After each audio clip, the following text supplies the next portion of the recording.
పోయాడు. వేణుడు మాధవున్ తెగడి విప్రులు తిట్టిన భగ్నుడై తమో లీనుడు కాడే తొల్లి. ఆనాడు వేణుడనేవాడు విప్రశాపానికి గురై సర్వనాశనమై నరకం పొందాడు. కానీ వీడు కృష్ణుడిని తిట్టాడు, కానీ కృష్ణుడిలో కలిసిపోయాడు. వాడు నరకానికి పోవడం ఏమిటి, వీడు కృష్ణుడిలో కలిసిపోవడం ఏమిటి? కారణం ఏమిటి అనగా, అప్పుడు మంచి ప్రశ్న వేశావు, ఇప్పుడు సమాధానం చెబుతున్నాను విను అని నారదుడు అతనికి వివరణ చెప్పాట. నాయనా, వేణుడికి నాస్తికత్వం ఉన్నది, కానీ చీటికి మాటికి కృష్ణుడిని తిట్టలేదు. వాడు ఎప్పుడో ఒక్కసారి దేవుడు లేడని విష్ణువులు లేడని తిట్టాడు తప్ప రోజు హరిస్మరణ చేయలేదు. కానీ నీ పిన్ని కొడుకైన శిశుపాలుడు చిన్నప్పటి నుంచి రోజు కృష్ణుడిని తిడుతూ కృష్ణస్మరణ తెగ చేశాడు. నిజమునకు కృష్ణుడి యొక్క నామమును వాడు జపించినట్టు నువ్వు కూడా జపించలేదన్నాడు ఆయన. మీరు చూడండి, ఇంత పురాణం వింటున్నా చీటికి మాటికి హరి హరి అండల్లా. కానీ శత్రువులు ఏం చేస్తారు? ఆయన మీద ద్వేషంతో హరి లేడు హరి లేడు హరి లేడు హరి లేడు అని రోజు 10 సార్లు హరి హరి అంటారట. భగవంతుడి మీద భక్తి కంటే వైరం ఉన్నవాడు ఎక్కువసార్లు తలుచుకుంటాడు. ఉదాహరణకి శిశుపాలుడు అనమాట. శిశుపాలుడు చిన్నప్పటి నుంచి కృష్ణుడిని చంపుతాను, కృష్ణుడిని నరుగుతాను, కృష్ణుడు నాకు విరోధి, ఈ కృష్ణుడిని పొడి చేస్తా, కృష్ణుడిని కొళ్ళబొడుస్తా అని పదే పదే కృష్ణ కృష్ణ కృష్ణ అన్నట్ట. చచ్చేటప్పుడు కూడా కృష్ణ అన్నాడు, అందుకే చచ్చిపోయి ఆయనలో కలిసిపోయాడు. దీనికి వైరభక్తి అని పేరు. భక్తుల కంటే వైరభక్తులు ఎక్కువ తలుచుకుంటారండోయ్. ఉదాహరణకి నేనున్నాను, మీకు నా మీద భక్తి ఉంటే నన్ను ఎక్కువసార్లు తలుచుకోరు, ఏదో పురాణం చెప్పాడు వెళ్ళిపోయాడు అంటారు. అదే నా మీద ఎవరికైనా కసి ఉంటే వీడికి పేరు వచ్చేస్తుంది, వీడిని ఎలా పడగొడదామని 10 సార్లు తలుచుకుంటారు. మన శత్రువులు మనల్ని తలుచుకున్నట్టుగా మిత్రులు తలుచుకోరు. మిత్రుల కంటే శత్రువులే మనల్ని ఎక్కువసార్లు తలుచుకుంటారు. అదికేగా నరేంద్ర మోడీ గారిని మన శత్రువులు తెగతిడుతున్నారు అంటే ఆయన అంత శ్రీకృష్ణుడు లాంటి వాడు కనుక వైరభక్తి అనమాట వీళ్ళకి పాపం. కాబట్టి చెప్పొచ్చేది ఏమిటంటే సృష్టి రహస్యం అది. ఇక్కడే ఆ వైరభక్తి వల్ల ఆయనలో కలిసిపోయాడు వాడు. వైరానుబంధనంబున చేరిన క్రియ విష్ణుదేవు చిరతర భక్తించారగరాదని తోచును నారాయణ భక్తియుక్తి నా చిత్తమునన్. నారదుడు చెప్పిన గొప్ప మాట ఏమిటో తెలుసా?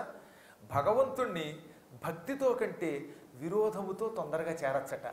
వైరముతో చేరినంత తొందరగా విష్ణుమూర్తిని భక్తితో చేరలేము అని నాకు అనిపిస్తోంది. ఎందుకంటే వైరంతో ఎక్కువసార్లు తలుచుకుంటాం కనుక. తుమ్మెదలు సంతానోత్పత్తి ఎలా చేస్తాయో తెలుసునా? తుమ్మెద గుడ్లు పెట్టదు, పిల్లల్ని పెట్టదు. ఒక పేడ పురుగుని పట్టుకొచ్చి, పేడలో ఉన్న ఒక పురుగుని పట్టుకొచ్చి తన గూట్లో పెడుతుంది. పెట్టి ఆ పురుగు చుట్టూత భం తిరుగుతుందిట. ఆ పేడ పురుగు భయంతో ఈ భం అని తిరుగుతున్న తుమ్మెదను చూస్తుంది. భయంతో ఇలా గుడ్లు అప్పగించి చూస్తుంది. భయముతో కొంతసేపు ఆ తుమ్మెదని చూడగా ఈ పేడ పురుగుకి తుమ్మెద ఆకారం వచ్చేస్తుంది. తుమ్మెద రెక్కలు వస్తాయి, తుమ్మెద రూపం వస్తుంది. అంటే భయపెట్టి ఒక పురుగుని తుమ్మెదగా మారుస్తోంది తుమ్మెద. అలాగే భగవంతుణ్ణి ఎవడైనా వైరంతో పదే పదే తలుచుకుంటే భ్రమరకీట న్యాయంలాగా వాడే భగవంతుడైపోతాడు. దానికి ఉదాహరణే ఈ శిశుపాలుడు నాయన. శిశుపాలుడు రోజు కృష్ణుడిని పశుపాలుడని చివరికి ఆ పశుపాలుడిలో కలిసిపోయాడు. ఇది చాలా గొప్ప భక్తి సుమ. అలాగని మీరు మాత్రం విరోధించకండి అన్నాడు. మళ్ళీ అక్కడ అది వాడికి చెల్లింది, మళ్ళీ నీకు చెల్లదు. అది ఒక్కొక్కడిది ఒక్కొక్క భక్తి. కామోత్కంఠత గోపికల్ భయమునం కంసుండు వైరక్రియా సామగ్రిల్ శిశుపాల ముఖ్య నృపతుల్ సంబంధులై వృష్ణులున్ ప్రేమన్ మేరలు భక్తినేము ఇదే చక్రింకంటిమి ఎట్లైన వద్దా మధ్యాన గరిష్ఠుడైన హరిచందన్ వచ్చు ధాత్రీశ్వరా. ధర్మరాజా, భగవంతుడైన కృష్ణుణ్ణి ఒక్కొక్కడు ఒక్కొక్క భక్తితో సేవించి ఆయనలో కలిసిపోతున్నారు. దానికి ఉదాహరణ ఎవరు? గోపికలు. గోపికలు కృష్ణుడి మీద కామంతో, కృష్ణుడితో శరీర సంభోగం కోరుకుని కృష్ణ కృష్ణ నీ శరీరం మాకు కావాలి అన్నారు, మాకు కామం కావాలన్నారు. ఆ కామోత్కంఠతతో గోపికలు కృష్ణుడిలో కలిసిపోయారు. అది కామభక్తి. ఇంకా కంసుడు భయం వల్ల కృష్ణుడు నన్ను చంపుతాడేమో అని కృష్ణుడి మీద భయం పెట్టుకుని ఆయనలో కలిసిపోయాడు. భయభక్తితో ఆయన కలిశాడు. ఇంకా వైరముతో శిశుపాలుడు లాంటి వాళ్ళు ఆయనలో కలిసిపోయారు. శిశుపాలుడు లాంటి వాళ్ళు కృష్ణుడిని విరోధించి విరోధించి విరోధించి కృష్ణుడిని తిట్టి తిట్టి తిట్టి తిట్టి చివరికి ఆయనలో కలిసిపోయారు. ఈ యాదవులు వృష్ణి కులస్థులు వీళ్ళంతా కృష్ణుడితో బంధుత్వం వల్ల, బాంధవ్యం వల్ల, చుట్టరికం వల్ల ఆయనలో కలిసిపోయారు. మీరు ప్రేమతో మా కృష్ణుడు మా బావ మా దైవం అని ప్రేమ భక్తితో ఆయనలో కలిసిపోతున్నారు. ప్రేమన్ మేరలు అంటే ధర్మరాజాదులందరూ ప్రేమ భక్తి కలిగిన వాళ్ళు. మేము నారాయణ స్మరణ భక్తి కలిగిన వాళ్ళం. నారాయణ నారాయణ అని నిత్యం నామస్మరణం చేస్తూ ఆ భక్తితో ఆయనలో కలిసిపోతున్నాం. మీది ప్రేమ, మాది భక్తి. ఇలా ఎవరమైనా ఆయనని పొందవచ్చు. మొత్తం మీద ఏదో ఒక మార్గం ఉండాలి. ఈ మార్గములలో ఏది ఒకటి ఉన్నా ఆయనలో కలుస్తాం, ఏదీ లేదు. అందుకే వేణుడు నరకానికి పోయాడు. ఏదో ఒకటి ఉండాలట, ఏమీ లేకపోతే ఉపయోగం లేదు. వైరమో ప్రేమో ఏదో ఒకటి ఉండాలి. ఇంకొక రహస్యం, ఇవాళ చచ్చిపోయిన ఆ శిశుపాలుడు ఎవడనుకుంటున్నావు? శ్రీకృష్ణుడి చేతిలో తెచ్చిన దంతవక్త్రుడు ఎవరనుకుంటున్నావు? వాళ్ళు సామాన్యులు కాదు. పూర్వం శ్రీ మహావిష్ణువుకి ద్వారపాలకులుగా ఉండేవారు. ఈ ద్వారపాలకుల యొక్క ఉద్యోగానికి జయ విజయులు అని పేరు. జయ విజయులు అనేది పేర్లు కాస్తుమా. వైకుంఠంలో ఉన్నా, కైలాసంలో ఉన్నా, లేక గణపతి దగ్గర ఉన్నా కాపలా కాసే వాళ్ళ ఉద్యోగాన్ని జయ విజయులు అంటారు. అదే అమ్మవార్ల దగ్గర జయా విజయులు. ఇటు లేడీస్ అయితే జయా విజయ, ఇదైతే జయుడు విజయుడు. అది ఉద్యోగం పేరు అన్నమాట. జయుడు విజయుడు అని ఇద్దరున్నారు. వాళ్ళిద్దరూ కాపలాదారులు శ్రీ మహావిష్ణువు దగ్గర ఉండేవారు. ఇప్పుడు ఆ ఉద్యోగంలోకి మీరు కూడా వెళ్ళొచ్చు. దానికి ఏమిటో తెలుసా? 100 భాగవత సప్తాహములు చేసినా విన్నా జయ విజయులు అవుతారట. గ్యారంటీ నాకు. ఎందుకంటే నేను 251 సప్తాహాలు ఇప్పటికి చేశాను. ఇప్పుడు ఈ మధ్యన ఎక్కువ కుదరడం లేదు కానండి. నేను 1989 నుంచి 94 మధ్యలో 5 ఏళ్ళు, ఆ రోజుల్లో నేను చదువుకుంటున్న రోజులు కనుక, చదువుకునే రోజుల్లో మా లెక్చరర్లంతా నా పాండిత్యానికి ముగ్ధులై నేను రాకపోయినా నాకు అటెండెన్స్ ఇచ్చేశారు. నువ్వు వచ్చినా రాకపోయినా కాలేజీలో చదివితే చాలన్నారు. అందుకనే హాయిగా చదువుకున్నాం. ఆ రోజులు వేరు. అందువల్ల ఏమైంది, సంవత్సరానికి 54 వారాలు అనుకుందాం, 35 వారములు ఒక్క సంవత్సరంలో 30 సప్తాహాలు చేశానండి నేను. నా అదృష్టం అది ఆ రోజుల్లో కుదిరింది. మా అమ్మ నాన్న అలాంటి మహాత్ములు, చదువుకుంటున్నవాడిని, నాకు వేరే వ్యాపకాలు లేవు, సినిమాలు లేవు, షికారు లేవు. 89లో వరసగా దాదాపు 30 సప్తాహాలు చేశాను. అలా 5 ఏళ్లలో 125 కంటే ఎక్కువ చేశాను. ఆ తర్వాత నేను 1986లో మొదలెట్టాను కదా భాగవతం పురాణం. 86 అంటే నేటికి 32 ఏళ్ళు అయ్యింది. నా అదృష్టం ఏంటంటే చిన్న వయస్సులో ఇంటర్మీడియట్ చదువుకుంటూ డిగ్రీలో అడుగు పెడుతున్న సంధికాలంలో పురాణంలోకి అడుగు పెట్టాను. ఆనాటి నుంచి ఈనాటి వరకు 251కి పైగా సప్తాహాలు చేశాను. ఇది 251 అనుకుందామంటే మళ్ళీ అక్కడ మధ్యన అక్టోబర్లో చేశాను అనుకోకుండా. ఇన్ని సప్తాహములు చేశానని గర్వంగా చెప్పట్లేదు సుమా, లేనిపోని గొడవ. పరమేశ్వరుడు అనుగ్రహం ఉంటే మనం చేస్తాం. అంతేగాని నాకు 100 సప్తాహం, నాకు 200 బ్యానర్ల మీద వేయించుకోవడం వల్ల ఏమీ ఉపయోగం లేదు. మనం భక్తితో చేయాలి. ఇలా 100 సప్తాహముల కంటే ఎక్కువ చేసిన, 100 సప్తాహములలో కూర్చుని పురాణం విన్నా వాళ్ళు జయ విజయులు అవుతారట. నేను గ్యారంటీ కార్డు ఇస్తున్నాను మీకు. మీరు 100 వినండి, మీరంతా అంత స్థాయికి ఎడతారు. జయ విజయులు అవ్వడం అంటే మాటలు కాదు సుమా. అంతటి భగవంతునికి ద్వారపాలకులు అవ్వడం అంటే మాటల. మీరు కూడా 100 సప్తాహాలు రికార్డు చేస్తే వీడు జయ విజయులు అవుతారు. ఇద్దరు చెరువు పక్కన ఉండొచ్చు, గద పుచ్చుకుని అనమాట, శంఖచక్ర గదాపద్మాలతో. కానీ మొత్తం మీద 100 అవ్వాలి. 100 నా 100 అని నమ్మకం లేకపోతే వాడు బొందింతే, వాడు ఇంతే, ఈ జీవితంలో ఇక్కడే ఉంటాడు, వాడు మూసీలో పడతాడు, కాశీకి వెళ్ళాడు వాడు. భాగవతం ఎంత గొప్పదో తెలుసా? అసలు భాగవతం భాగవతం భాగవతం అంటే ఒత్తు తీస్తే బాగవుతాం మనం. బాగవుతాం, అంత గొప్ప గ్రంథం అది. ఈ ప్రపంచంలో సర్వోత్కృష్ట గ్రంథం, శ్రీ కైవల్య పదమిచ్చే గ్రంథం శ్రీమద్భాగవతం అన్నారు. ప్రపంచమంతా ఏకకంఠంతో చెప్పిన గ్రంథం అది.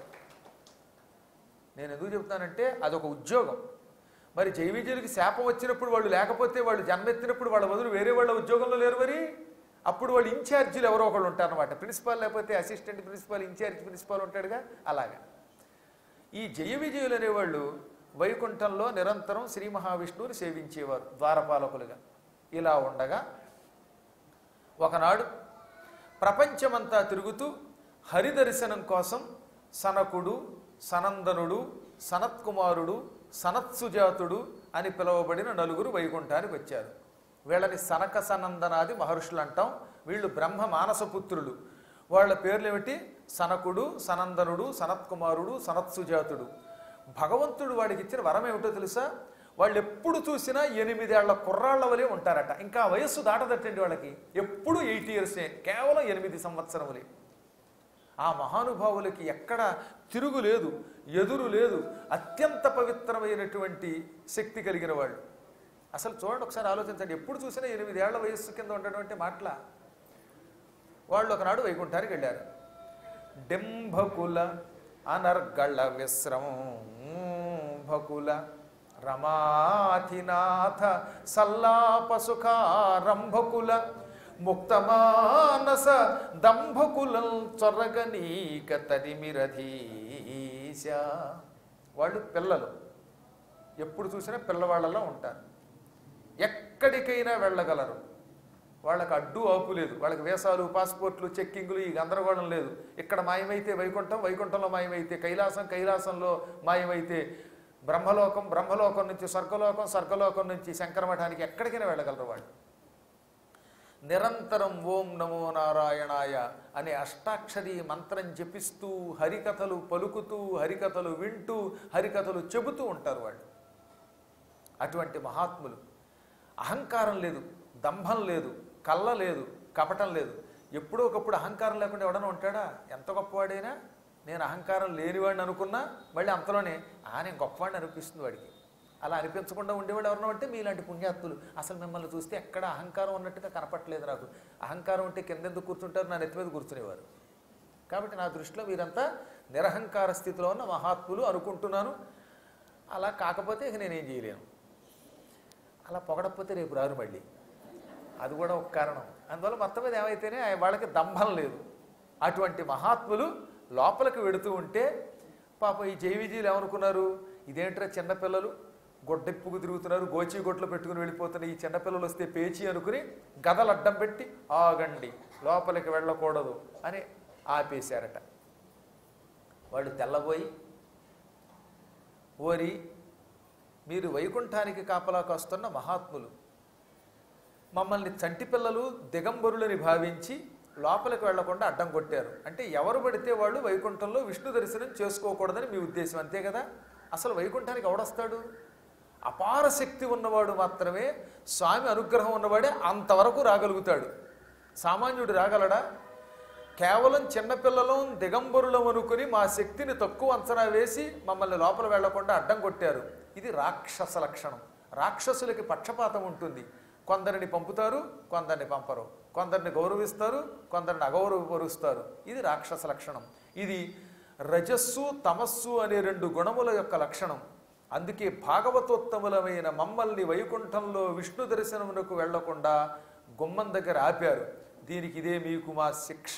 మీకు మేము శాపమిస్తున్నాం. మీరు భూలోకంలో వరసగా 3 సార్లు రాక్షసులై పుట్టండి. వాళ్ళు 3 జన్మలు రాక్షస జన్మెత్తమని శాపం పెట్టారు. దీన్ని ఎవడో ఈ మధ్యన ఓ పురాణంలో చెప్పాడు. వాళ్ళు అన్నారట, 6 జన్మల్లో భక్తులుగా కానీ 3 జన్మల్లో విరోధంతో కానీ మీరు కలుసుకోండి విష్ణువుని అన్నారట. ఇది ఎక్కడా భాగవతంలో లేదు. అసలు ఇవన్నీ కల్పితాలు. వాళ్ళు సుస్పష్టంగా చెప్పారు, మీరు రాక్షసులై పుట్టండి, అది కూడా 3 జన్మలు ఎత్తండి. ఈ 3 జన్మల్లో హరిని విరోధించండి, ఆయనతో విరోధించి పాపములు చేసి ఆయన చేతిలో చావండి, చచ్చి తిరిగి వైకుంఠాన్ని పొందండి అని శపించారు. అలా శాపం పెట్టగానే వాళ్ళు తెల్లబోయారట. అప్పుడు జరిగిందో తమాషా. వైకుంఠానికి 7 ప్రాకారాలు ఉంటాయి. ప్రాకారం అంటే కాంపౌండ్ వాల్, కోటగోడ.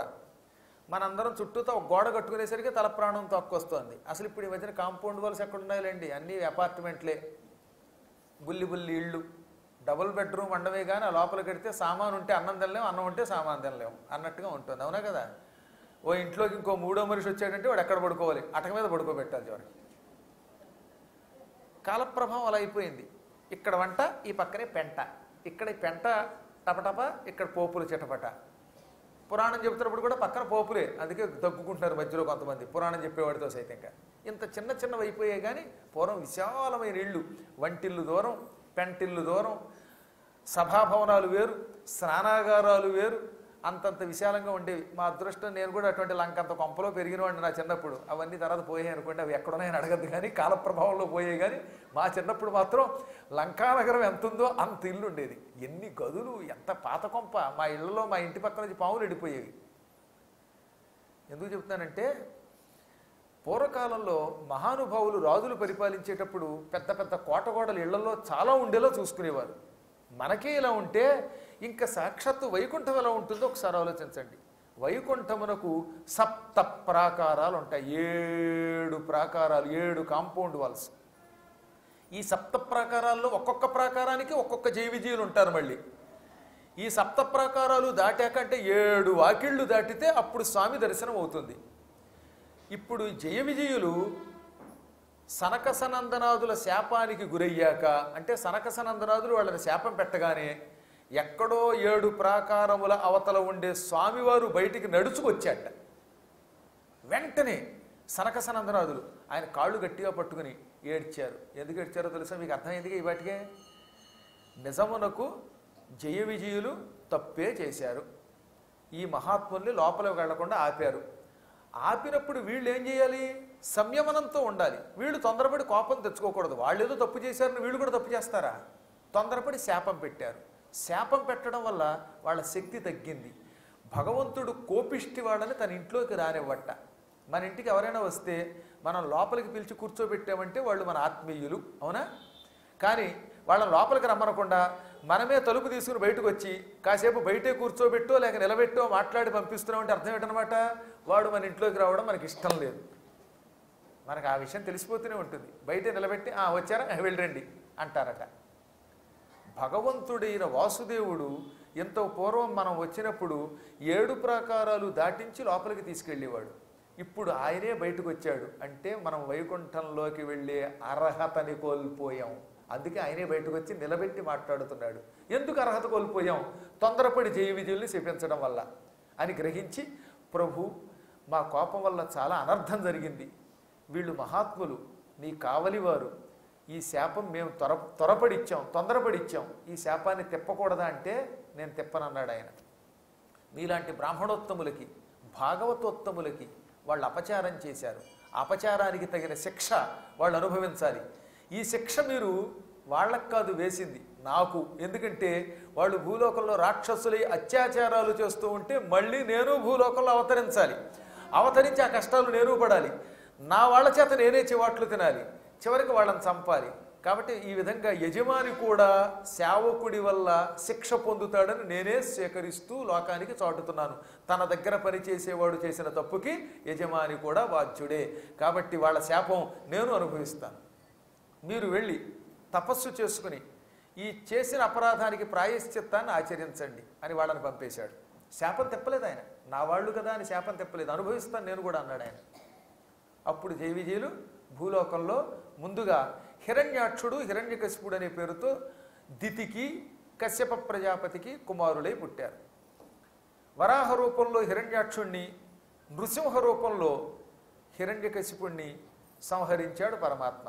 ఆ తర్వాత మళ్ళీ కైకసి విశ్రవసులకు రావణుడు, కుంభకర్ణుడు అనే పేరుతో పుట్టారు. అప్పుడు మళ్ళీ భగవంతుడు రాముడిగా అవతరించాడు. కుంభకర్ణుణ్ణి, రావణుణ్ణి సంహరించాడు, ధర్మ సంస్థాపన చేశాడు. మళ్ళీ వాళ్ళు 3వ జన్మలో శిశుపాలుడిగా, దంతవక్త్రుడిగా పుట్టారు. ఇప్పుడు కృష్ణావతారంలో మీ బావగా పుట్టినటువంటి ఆ పరమాత్మ వాళ్ళని సంహరించి తిరిగి వాళ్ళని ముక్తికి పంపాడు. వాళ్ళు వైకుంఠానికి వెళ్ళిపోయారు. ఇప్పుడు అర్థమైంది కదా. వక్రం బెల్తయులేక పాయని మహావైరంబునన్ నిత్య జాత క్రోధ స్మరణంబులన్ వెదళితోద్యత్పాప సంఘాతులై చక్రించెందిరివారు పార్శ్వచరులై సారూప్య భావంబునల్. ఈ జన్మలో జయ విజయులు అని పేరు కలిగిన వాళ్ళు శిశుపాల దంతభక్తులై సనకసనందనాదుల శాపం అనుభవించి నిత్యం కోపంతో కృష్ణుణ్ణి తిట్టి తిట్టి తిట్టి కృష్ణస్మరణ చేసి చివరికి ఆయన చేతిలో చచ్చి ఆయన వల్ల చావడం వల్ల వాళ్ళ పాపాలన్నీ పోగా మునివచ శాపావధి ప్రాప్తులై మునుల యొక్క శాపం తొలగిపోగా చక్రం వల్ల తలకాయలు తెగగా చక్కిరిలో కలిసిపోయారు, వైకుంఠానికి వెళ్ళిపోయారు. ఇది వాళ్ళ ఫ్లాష్ బ్యాక్. అనగానే ధర్మరాజు గారు మళ్ళీ నారదునికి నమస్కరించి, నేను అన్ని కథలు విన్నాను కానీ హిరణ్యకశిపుడి కథ నాకు సరిగ్గా గుర్తులేదు. మహానుభావుడు ప్రహ్లాదుడు ఉత్తమోత్తముడు, అటువంటి కుమారుణ్ణి సంహరించాలని హిరణ్యకశిపుడు ఎందుకు అనుకున్నాడు? హిరణ్యకశిపుడి చరిత్ర, ప్రహ్లాద చరిత్ర సంపూర్ణంగా వివరించాలన్నట్ట. అప్పుడు నారదుడు ఈ కథంతా ఓ పక్కన శుకుడు పరీక్షిత్తుకు చెబుతున్నాడు, నారదుడు ధర్మరాజు గారికి చెబుతున్నాడు. నారదుడు ధర్మరాజుకి చెప్పిన కథని శుకుడు పరీక్షిత్తుకు వివరించాడనమాట. ఒకప్పటి మాట, వరాహ రూపంలో శ్రీ మహావిష్ణువు దుర్మార్గుడైన హిరణ్యాక్షుడిని సంహరించి భూమిని రక్షించాక ఈ విషయం హిరణ్యకశిపుడు తెలుసుకున్నాడు. పళ్ళు పటపట కొరికాడు. వాడి చేతిలో పెద్ద శూలం ఉండేదిట. ఆ శూలం గిరగిరా తిప్పాడు. తిప్పేమన్నాడు, రాక్షసులారా రండి రండి,